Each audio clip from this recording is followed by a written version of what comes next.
और मेरे सूरवीरों, कैसे हो?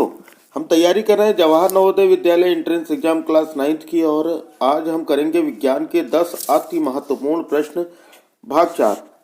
इसके पहले मैंने आपको 3 पार्ट करा दिए हैं।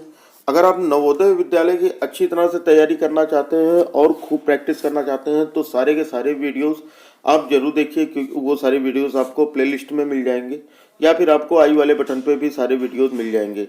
ठीक है, तो चलो फिर हम आज के 10 क्वेश्चन शुरू करते हैं। तो हर क्वेश्चन के लिए आपको मिलेंगे 10 सेकंड का समय। ठीक है, क्वेश्चन को पढ़ने के बाद मैं आपको 4 ऑप्शन दूंगा आपको, और उसके बाद आपको 10 सेकंड का समय मिलेगा। उन 10 सेकंड में आपको अपने आंसर कमेंट बॉक्स में देने हैं। ठीक है, तो चलो वीडियो शुरू करने से पहले आपसे रिक्वेस्ट है कि अगर अभी तक आपने वीडियो को लाइक नहीं किया तो वीडियो को लाइक कर दीजिए। जैसा कि हर वीडियो का होता है कि इस वीडियो का जो लाइक्स टारगेट है वो 100+ लाइक्स टारगेट्स का है। ठीक है, तो सभी लोग वीडियो को लाइक कर दीजिए, और अगर चैनल पे नए हैं तो चैनल को सब्सक्राइब कर बेल आइकन को प्रेस कर लीजिए ताकि हमारे हर क्लास की नोटिफिकेशन आपको मिलती रहे। साथ ही साथ अगर आपको एकेडमिक एग्जाम की तैयारी करनी है, करनी क्या है, आप करेंगे ही आगे चल के, आप 9th में जाओगे तो उसके लिए अपना एक दूसरा चैनल है पढ़ लिया, जिस पर हम एनसीईआरटी बुक्स पढ़ेंगे, मैथ्स और साइंस के। ठीक है, तो सारी चीज़ें बिल्कुल बेसिक से जैसे यहाँ पर पढ़ते हैं वैसे ही वहाँ पर पढ़ेंगे, तो उसका भी लिंक डिस्क्रिप्शन में है, जाकर सब्सक्राइब कर लो। ठीक है बच्चा, तो चलो शुरू करते हैं हम आज का पहला क्वेश्चन। तो आज का पहला क्वेश्चन है कि एक उत्तम ईंधन की विशेषता है। ठीक है, पहला क्वेश्चन, एक उत्तम ईंधन की विशेषता है। ए, वह सुगमता से सुलभ हो। बी, सस्ता हो। सी, वायु में जल सकता हो। या डी, उपरोक्त सभी। तो एक उत्तम ईंधन की विशेषता आपको बतानी है। तो ये रहे आपके 4 ऑप्शन। अपना आंसर कमेंट बॉक्स में दीजिए। आपका समय शुरू होता है अब।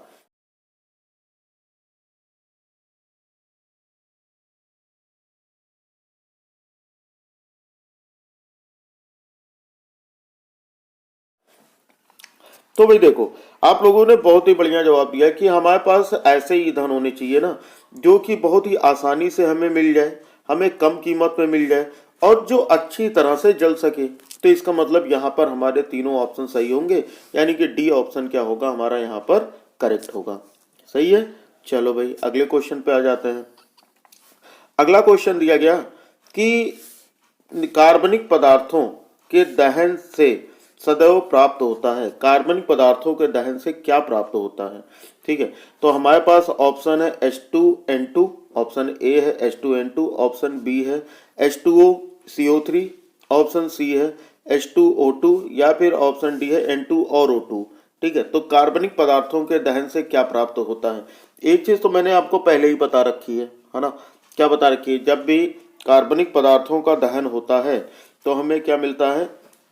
यहाँ पर हम एक थोड़ी सी गलती हो गई कि यहाँ पर CO3 नहीं, यहाँ पर हमारा CO2 होगा। ठीक है, यहाँ पर CO2 होगा। चलिए आपका समय शुरू होता है अब।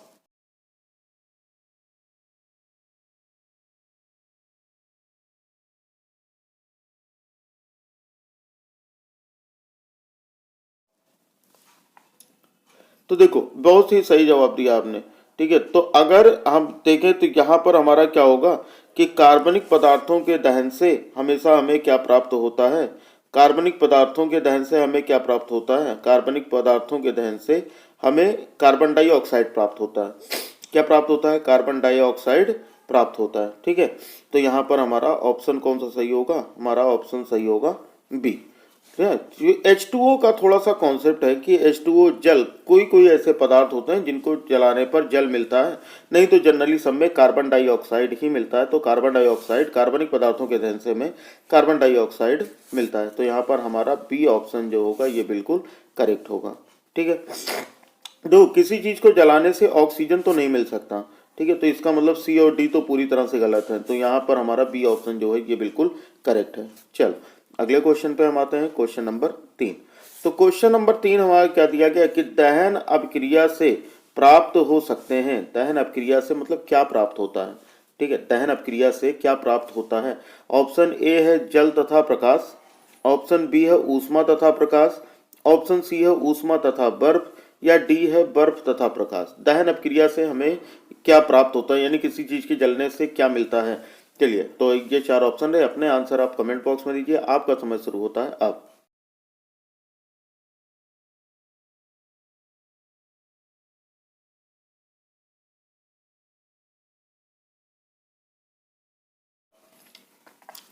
तो भाई आप लोगों ने बिल्कुल सही जवाब दिया कि अगर हम दहन अपक्रिया करते हैं तो उससे जल का होता है, जरूरी नहीं हर चीजों से केवल कार्बनिक पदार्थ होंगे। ठीक है, जलने पर तो मिल सकता है जल, नहीं सबके साथ जल भी नहीं मिलता। ठीक है, तो यहाँ पर हमारा ए ऑप्शन गलत है। बी ऑप्शन देखें तो ये ऊष्मा तथा प्रकाश, तो भाई कोई भी चीज जलाओगे तो ऊष्मा और प्रकाश तो देगी ही देगी, देगा कि नहीं देगा। तो यहाँ पर हमारे लिए कौन सा ऑप्शन सही होगा, जब भी हम कोई चीज जलाते हैं ना तो हम उसमें हमें ऊष्मा तथा प्रकाश मिलता है, यानी कि बी ऑप्शन जो होगा ये हमारा करेक्ट होगा। सी के पूछ रहा था ऊष्मा तथा बर्फ, तो बर्फ तो बिल्कुल नहीं मिल सकता, तो इसका मतलब सी और डी ऑप्शन भी हमारे लिए गलत होंगे। ठीक है, तो यहाँ पर हमारा बी ऑप्शन से कि दहन अपक्रिया से हमें क्या क्या प्राप्त हो सकते हैं, तो ऊष्मा तथा प्रकाश हमें प्राप्त हो सकते हैं। ठीक है, चलो भाई अगले क्वेश्चन पे आते हैं। अगला क्वेश्चन, क्वेश्चन नंबर 4। तो क्वेश्चन नंबर 4 हमें क्या दिया गया, क्वेश्चन नंबर 4 दिया गया है कि दहन अपक्रिया को रोकने में, ठीक है, दहन अपक्रिया को रोकने में प्रयुक्त किया जा सकता है। दहन अपक्रिया मतलब अगर कोई चीज जल रही हो तो उसको रोकने के लिए हम इनमें से किस चीज का यूज कर सकते हैं, क्या चीज हम प्रयोग कर सकते हैं। आपके ऑप्शन है A oxygen, B hydrogen, C chlorine या फिर डी जल। चलो भाई सभी लोग बताओ यहाँ पर हमारे लिए कौन सा ऑप्शन सही होगा। दहन अपक्रिया को रोकने के लिए क्या प्रयुक्त किया जा सकता है, मतलब कोई चीज अगर जल रही हो तो उसको अगर हमें दहन अपक्रिया को रोकना है तो उसमें हम क्या प्रयोग कर सकते हैं। सभी लोग बताएंगे कि दहन अपक्रिया को रोकने के लिए हम किसका प्रयोग कर सकते हैं। देखो दहन आपका समय शुरू होता है अब।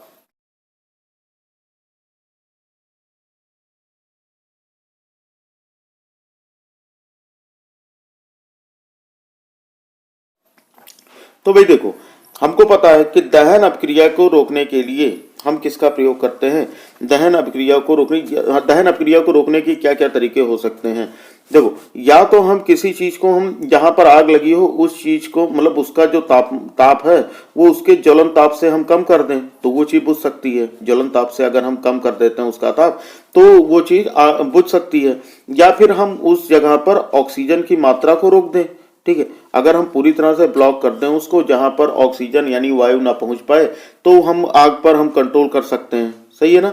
या फिर कार्बन डाइऑक्साइड की मात्रा हम बढ़ा दें, कार्बन डाइऑक्साइड की मात्रा बढ़ा दें तो हम आग को रोक सकते हैं। लेकिन यहाँ पर तो हमारे ऑप्शन में क्या दिया गया है, तो अगर हमें तापमान कम करना होगा तो तापमान करने के लिए हम क्या प्रयोग कर सकते हैं, हम जल का प्रयोग कर सकते हैं। भाई अगर आग लगती है तो लोग पानी ही तो डालते हैं। देखो जो दमकल आती है ना तो उसमें क्या होता है, उसमें पानी ही होता है। ठीक है, तो यहाँ पर हमारा जो इसका कौन सा ऑप्शन सही होगा, डी ऑप्शन सही होगा कि दहन अक्रिया को रोकने के लिए जल का प्रयोग किया जा सकता है। ठीक है, चलो भाई आगे बढ़ते हैं। अगले क्वेश्चन पे हम आते हैं। अगला question, question number 5। Question number 5 हमें क्या दिया गया, क्वेश्चन नंबर 5 दिया गया है कि कार्बनिक पदार्थों के अपूर्ण दहन से प्राप्त होने वाली विषैली गैस है। मतलब कार्बनिक पदार्थ जो होते हैं जब वो पूरी तरह से जल नहीं पाते तो उनसे कौन सी गैस निकलती है। ठीक है, तो आपका ऑप्शन ए है कार्बन डाइऑक्साइड, बी है CO, सी है H2 या डी है N2। तो बताओ भाई कौन सी गैस होती है। आपका समय शुरू होता है आप।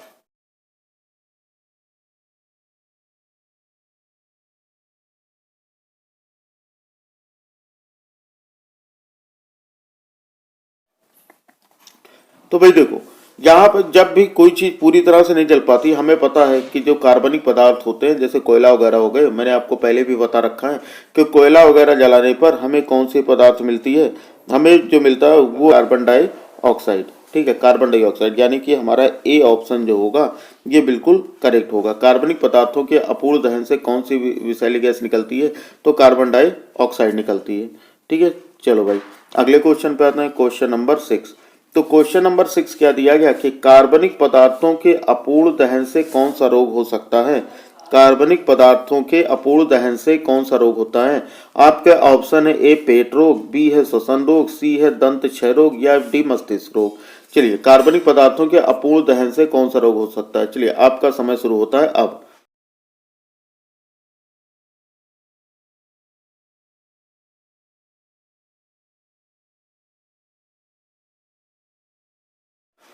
तो भाई हमको सबको पता है कि जब वायु प्रदूषण जब होता है तो उसकी वजह से हमको सांस लेने में दिक्कत होती है। ठीक है, सांस लेने में, तो उससे हमारे फेफड़े जो हैं वो मतलब फेफड़ों को नुकसान पहुंचा सकता है। तो इसलिए यहाँ पर क्या होगा, हमारा जो बी ऑप्शन होगा श्वसन रोग। तो कार्बनिक पदार्थों के अपूर्ण दहन से कौन सा रोग हो सकता है, श्वसन रोग हो सकता है। ठीक है, चलो अगले क्वेश्चन पे आते हैं। अगला क्वेश्चन क्या, क्वेश्चन नंबर 7। तो क्वेश्चन नंबर 7 क्या दिया गया कि सामान्यतः निम्न में से ज्वाला प्राप्त होती है ना, किसमें ज्वाला निकलती है। अब ये आपको तो आसानी से पता होगा भाई किसमें ज्वाला निकलती है। आपका ऑप्शन ए है पत्थर के दहन से, बी है कांच के दहन से, सी है मोमबत्ती के दहन से, या फिर डी है उपरोक्त सभी के दहन से। चलिए आपका समय शुरू होता है अब।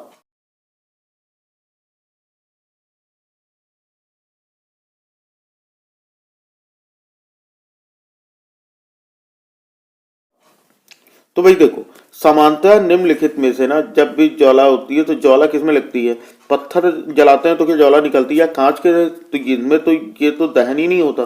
ठीक है, तो मोमबत्ती के दहन से, मोमबत्ती जब हम जलाते हैं तो उसमें हमें क्या मिलती है, ज्वाला प्राप्त होती है। तो भाई आप लोगों ने इसका तो सही जवाब दिया, तो यहाँ पर सी ऑप्शन जो होगा ये बिल्कुल करेक्ट होगा।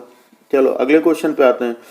अगला क्वेश्चन हमें दिया गया कि ज्वाला का सर्वाधिक गर्म भाग होता है, ज्वाला का सबसे गर्म भाग कौन सा होता है। ठीक है, मैंने आपको कल बताया था कि जो ज्वाला होती है ना, तो जैसे अगर मान लेते हैं ज्वाला है तो इसका जो आंतरिक भाग होता है इसका ताप सबसे कम होता है, आंतरिक ताप जो होता है सबसे कम होता है, और ये जो बाह्य भाग होता है इस पर ताप सबसे ज्यादा होता है। मतलब इसका ताप सबसे कम और बाह्य भाग का ताप सबसे ज्यादा होता है, ये मैंने आपको कल बताया था। तो ज्वाला का सर्वाधिक गर्म भाग कौन सा होता है। ऑप्शन ए है नीला एवं अप्रकाशीय क्षेत्र, बी है पीला क्षेत्र, सी है काला क्षेत्र, या फिर डी है प्रकाशीय क्षेत्र। चलो भाई सभी लोग बताएंगे कि यहाँ पर कौन सा सही आंसर होगा, ज्वाला का सर्वाधिक गर्म भाग कौन सा होता है।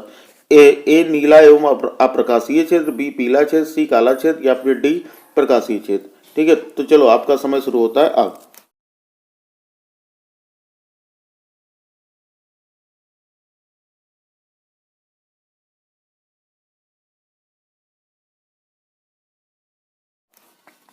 तो भाई देखो, ज्वाला का जो सबसे गर्म भाग होता है ना, जो बाहर की लौ होती है ना, वो थोड़ी वायलेट या नीले कलर की होती है। ठीक है, और ये हमें क्या होती है, ये हमें बहुत ही अस्पष्ट रूप से साफ साफ दिखाई भी नहीं देती।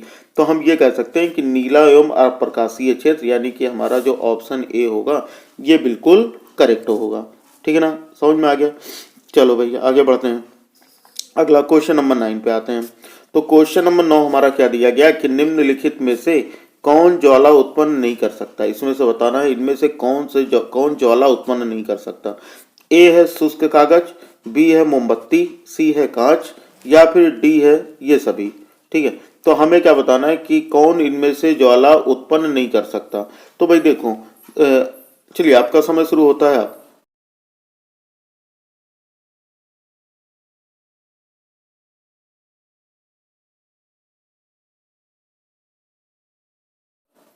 तो यहाँ पर सभी बच्चों ने बहुत ही अच्छा जवाब दिया कि इनमें से कौन ज्वाला उत्पन्न नहीं कर सकता है। तो देखो यहाँ पर अगर हम देखें तो कांच जो है, जैसे शुष्क कागज हो गया, हमारा सूखा हुआ कागज हो गया, तो उसको भी जलाने पर हमें ज्वाला मिलती है। मोमबत्ती जलाने पर तो हमें ज्वाला मिलती ही है, लेकिन कांच को जलाने पर हमें ज्वाला नहीं मिलती। इसलिए हमारा ये सी ऑप्शन जो होगा यही क्या होगा, हमारा बिल्कुल करेक्ट होगा। सी ऑप्शन, इसमें पूछ रहा कौन सी ज्वाला उत्पन्न नहीं करता, तो सी ऑप्शन जो होगा ये बिल्कुल करेक्ट होगा। ठीक है, चलो आते हैं अगला क्वेश्चन नंबर 10 पे। तो क्वेश्चन नंबर 10 हमारा क्या दिया बच्चा कि ज्वलन ताप से कम ताप पर। ठीक है, ज्वलन ताप से कम ताप पर। ज्वलन ताप के बारे में मैंने आपको बताया था ना कि कोई भी वस्तु का वह न्यूनतम ताप जिस पर वो वस्तु जल सकती हो उसका ज्वलन ताप कहलाता है ना, मैंने बताया था आपको। तो वही ज्वलन ताप से कम पर अगर हो तो ईंधन क्या होगा। ए शीघ्रता से जलता है, बी नहीं जलता है, सी पीले प्रकाश के साथ जलता है, या डी नीले प्रकाश के साथ जलता है। चलिए सभी लोग अपना अपना आंसर कमेंट बॉक्स में दीजिए और आपका समय शुरू होता है अब।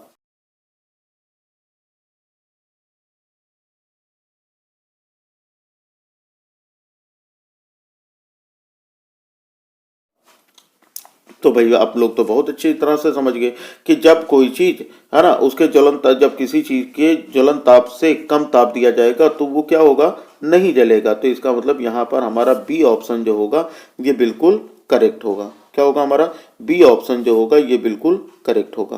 बात आ गई ना समझ में, ठीक है। तो ये हमारे इस तरह के क्वेश्चन आपको जरूर समझ में आए होंगे। कुछ अगर एक दो क्वेश्चन में आपको कंफ्यूजन हो तो कमेंट बॉक्स में डालिएगा, ठीक है। तो उसके लिए मैं अगली जो क्लास होगी उसमें मैं आपको उसके डाउट क्लियर कर दूंगा, ठीक है ना बच्चा। तो चलो फिर वीडियो का जो लाइक टारगेट था आज का 100+ वो आपको कंप्लीट करना है। तो 100+ भाई जिन्होंने अभी तक लाइक नहीं किया वो लाइक कर दे, और जो बच्चे नए आए हैं वो चैनल को सब्सक्राइब कर बेल आइकन को प्रेस कर ले ताकि हर क्लास की नोटिफिकेशन मिलती रहे। साथ ही साथ पढ़ लिया को अंडर एस्टिमेट नहीं कीजिएगा, वहाँ पर हम लोग एकेडमिक एग्जाम की तैयारी करेंगे, तो उसका भी लिंक डिस्क्रिप्शन में जाके भाई उसे भी सब्सक्राइब कर लो, ठीक है बच्चा। तो चलो फिर पढ़ते रहो बढ़ते रहो, मिलते हैं अगली क्लास में, तब तक के लिए जय हिंद, वंदे मातरम।